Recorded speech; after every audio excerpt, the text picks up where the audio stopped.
everyone, this is Petko Alexandrov, a professional trader and investor, and I'm going to teach you how to start investing in Bitcoin if you have no prior experience and knowledge.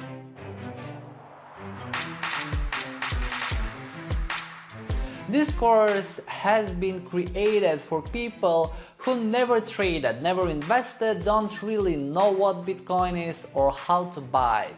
Let's say you just want to invest $1,000, for example, into Bitcoin, but you have no idea how to do it. In this short and sweet course, I will show you how you can buy your first Bitcoins.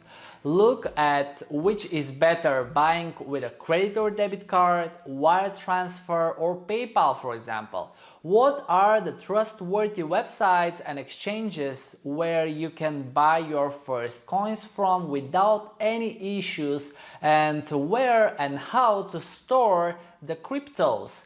I will show you the different options so you can decide which one would work best for you. After buying your coins, the next important thing is deciding where to store the Bitcoins.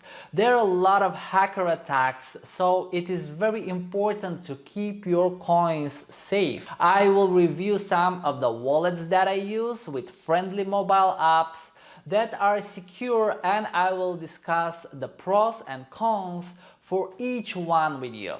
Then I will talk about money management. This is something very important because in 2017 many people not only put all of their money into Bitcoins, but some even took loans to buy more and more Bitcoins. This is the wrong approach. I will share different tips on how you can decide how much to invest according to your income, according to your savings and your lifestyle. I have a lot of experience in buying, selling and exchanging cryptos, and at the end of the course I will share with you which exchanges I use, how I store my coins, and what my personal money management that I use for the cryptocurrencies is. You will learn all of the above in less than an hour.